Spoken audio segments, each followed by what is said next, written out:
the 12th of June, the Ukraine media sent a continuous operation. Your anchor is Svetlana Dnyachiparenko.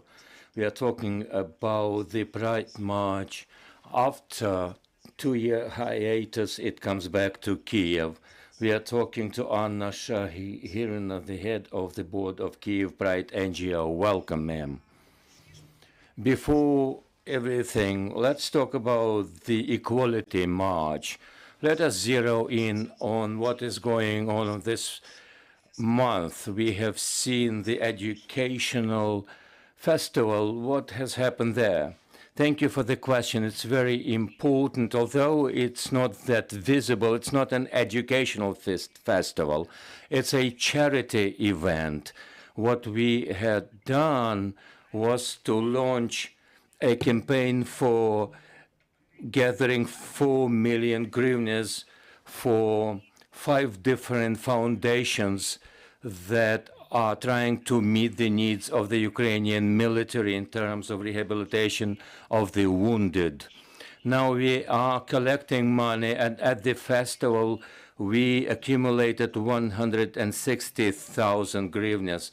You see the embroidered shirt. It's one of the merch that we are selling, and 40% of that will go for this charity cause.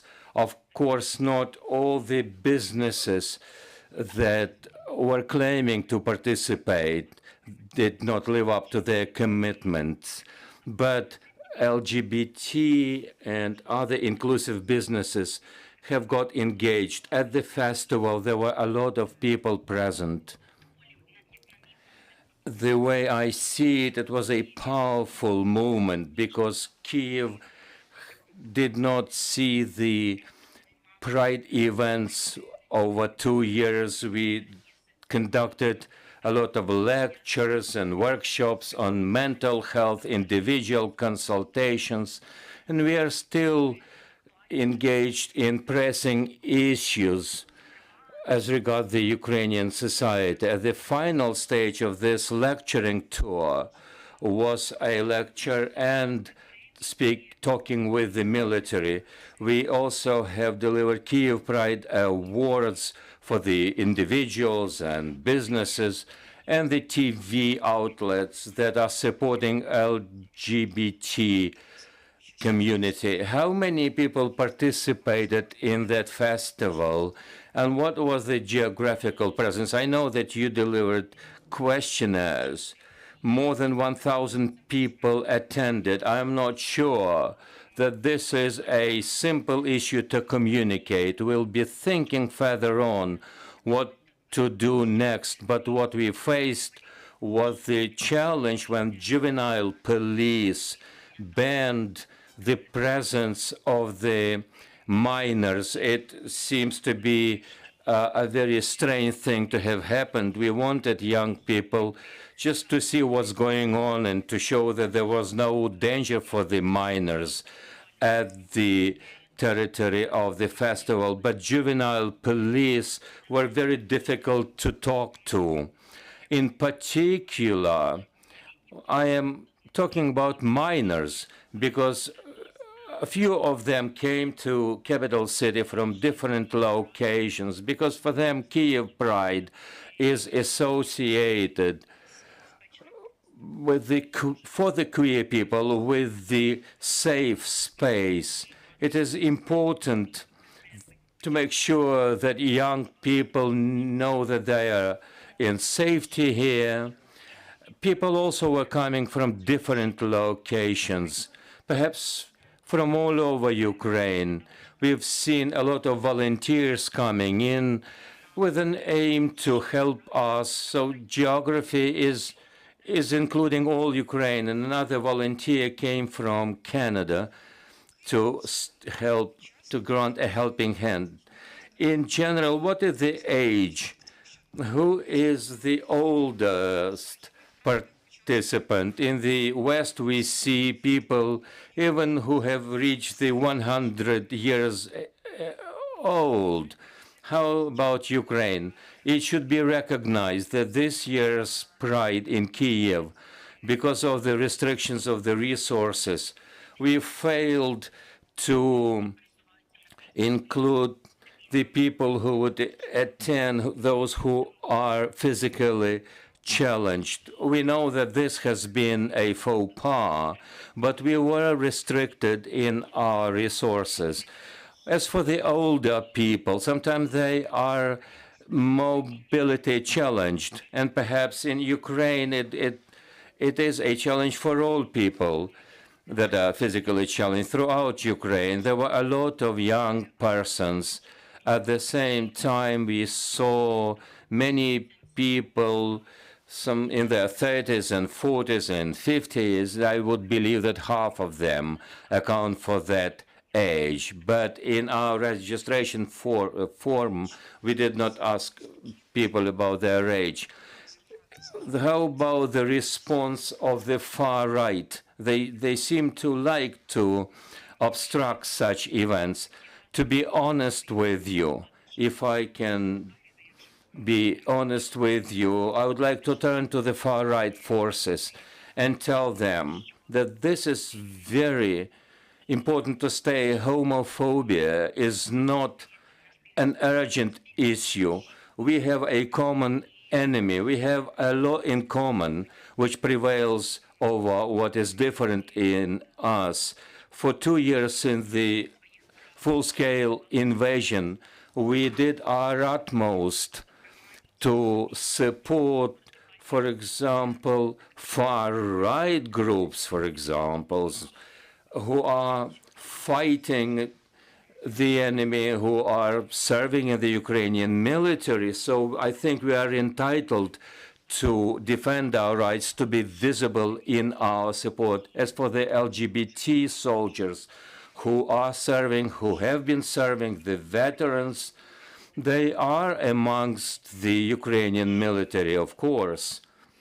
That is to say, I don't understand why the far right should come to our events. Far right perhaps is the wrong definition. All of us sometimes are far right forces. But some people would attend KyivPride and with a claim that they don't want to see such an event happening. It's strange that a person has come to see something that he or she doesn't want to see. If you don't like the Pride, don't attend the Pride March. Now let us come down to the Equality March. As for the organizational issues, I know that there was a controversy with the police, and now during the educational festival, you mentioned that the juvenile police restricted the access of the minors to the venue. Did you talk to the city authorities, to the police in terms of the safety conditions? As for the march, we understand that those who cannot make their own decisions, they must be taken care of in terms of the safety for the minors, those who are of full legal age. They understand the risks and they can pass their own decision whether to join or not to join. And we dissuade younger generation to participate in such a march. What we must do, or we will have to do, is to take this on board, perhaps not now, but we promise to the younger generation what we have been promised, that after the victory, everything will be different. As for the talks with the city authorities and the police, you might have seen that we have issued a joint communique with the city military administration. After that, we had a fruitful closed meeting with the police where we discuss how can we make sure that the march takes place, and it is difficult to guarantee safety in the Kyiv subway. And of course, the police is restricted in their human resource. We understand that during the KyivPride March, Ukraine will be in the center of the international community's focus. I have been to the Ukraine Recovery Forum in Berlin, and I know that at the weekend we'll see other events taking place to make sure that Ukraine receives all the weaponry it needs.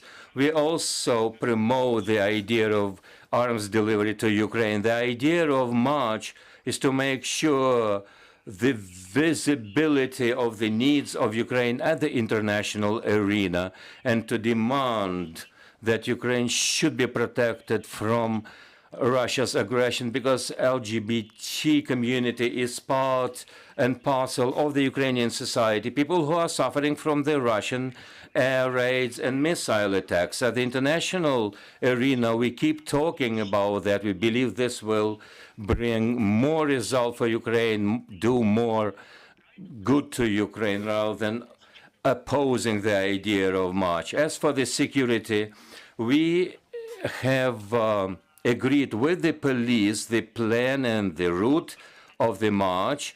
We are taking care as organizers of the security measures. The march will be closed. It will be available only through the pre-registered forms. So the march will take place in the Kyiv metro. No, that's not right. It will not be in the subway. It will be in the streets, but not far away from the safety places where the places of safety are available, including the shelters. Do you know the number of people who have been licensed? As for the number of people, we have agreed on the number of 500 participants. These will be individual activists and organized columns of marchers. And there will be a lot of presence from different diplomatic missions and international community. You have mentioned that small businesses have engaged in the educational festival, and large-scale businesses are also participating and helping you to organize. How many businesses have you seen joining in the effort? I would like to tell you that it's a good, and I'm happy to say that despite all the difficulties that Ukraine is facing, once we have been allowed to use Western-produced weaponry against Russian territory, I work in the Kharkiv city. I know how difficult the situation here is. It's difficult to believe in our victory. It's difficult to keep on fighting. And it's a good thing that businesses are joining in supporting the Pride, Kyiv Pride. Now that businesses are claiming that they're ready at least to put their avatars on the websites, it is something. It's a powerful message to other people about the democratic values of Ukraine and the social responsibility of Ukrainian business. Do we have more people or fewer people? It's difficult to say now. We will count the chickens at the end of June. Last year, the march did not take place, but Ukrainian participants were participating in different countries and European cities. Do we want to have such a practice continue this year? Last year, you see, the columns of the Ukrainian participants in other pride parades was a substitute for the Kyiv Pride. This year, we have thought it's an important thing for the Kyiv Pride to come back to Kyiv. As for the Ukrainian participants, we will have a Ukrainian column participating in the Euro Pride in Greece, in Thessalonians. Thank you very much. I would like journalists to join in and put their questions if they have ones.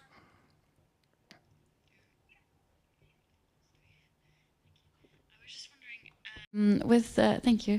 With the war going on and everything, why was it important for you to hold the Pride, despite the risks and complications of it?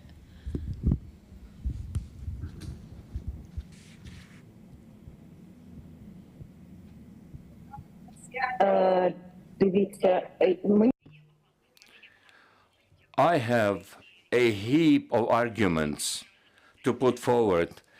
Personally, for me, is a priority thing. Indeed, the public events, such as a march, have not been held in Kiev for 3 years now.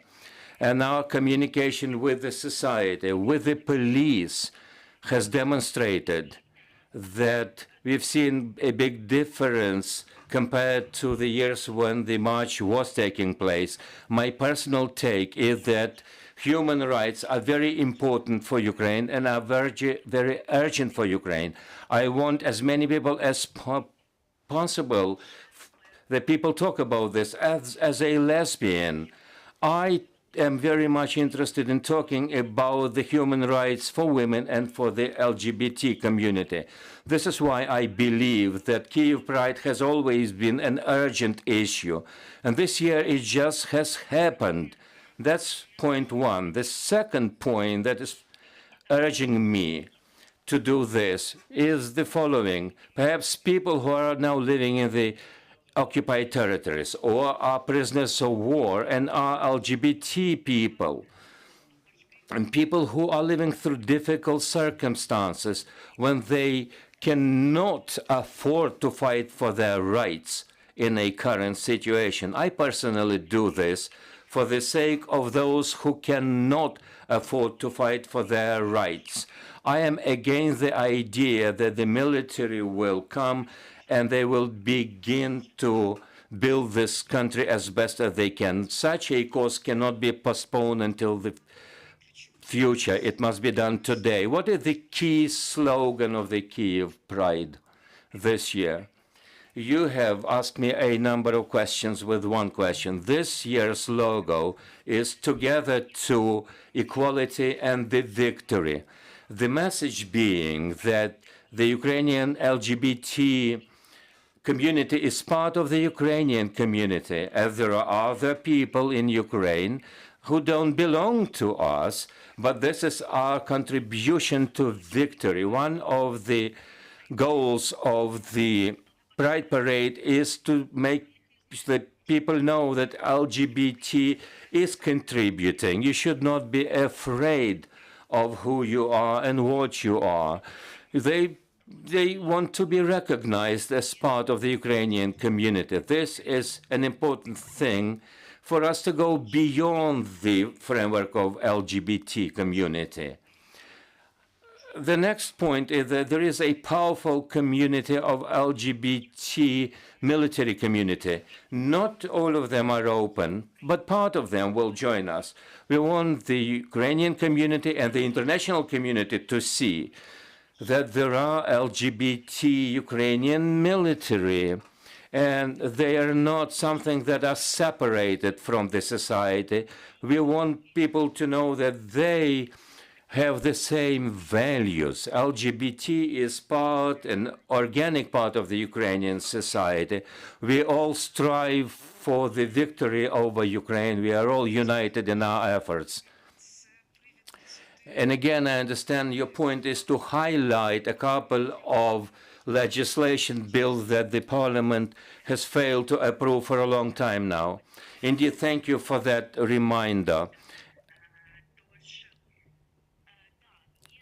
Yes, there are two bills sitting in the parliament, and these are two specific examples that show that LGBT don't have equal rights. For example, the hatred crimes, and we have seen the surge of those in Kyiv included and in other cities as well. LGBT military have been victims of such crimes. And that's a special point that I would like to make. This legislation bill, also the other is about civil partnerships that will empower people who are now at the front line and are risking their lives. This is important for them to be not just lovers, not just neighbors. They want to be recognized by the government, by the state, by state institutions as legitimate couples that are equal to those that are married. And of course, there's a lot of work to be done here. Another question, please. I had another question, but you partly answered it. You said several times, you know, LGBTQ people are part of Ukraine. Is there moments, I guess, apart from what you've just talked about, where you feel that you're not part of Ukraine, that you know, some part of society doesn't accept you, and which in particular?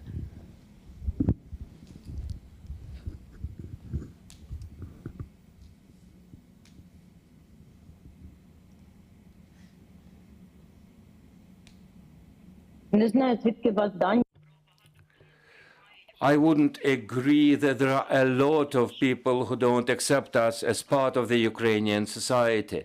Since the large-scale invasion has begun, the support of the Ukrainian society of the LGBT is at the level of 60%.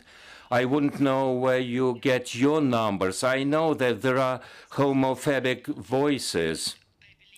Of Ukraine didn't support you. I was just wondering if there are instances where you don't feel supported as part of it. Sorry for the misunderstanding.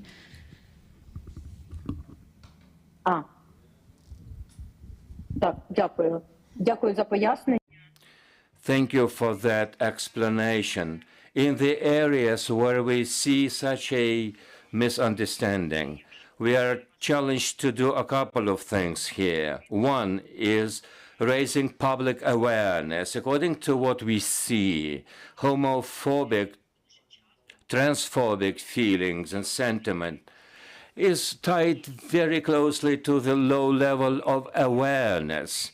There are a lot of people who are enjoying stereotypes and are prejudiced against other people. It grows into irrational aggression or feeling of being afraid. We are running a lot of public awareness campaigns, but one of the visible LGBT event in Ukraine, the Equality March, is called to be a marker, a signal and a message, a point where we can draw attention of the society to these particular challenges. During the KyivPride, it's in the center of public discourse, and there is a growing demand for knowing more about the rights of the LGBT. I think this is one of the ways to answer your question. Thank you, Anna. We wish you a success and a safe March of Equality. We've been talking to the head of the NGO KyivPride. We've been talking about the March of Equality coming back to Kyiv after the 2-year hiatus. We will resume our work tomorrow. Thank you for staying with us. Thank you.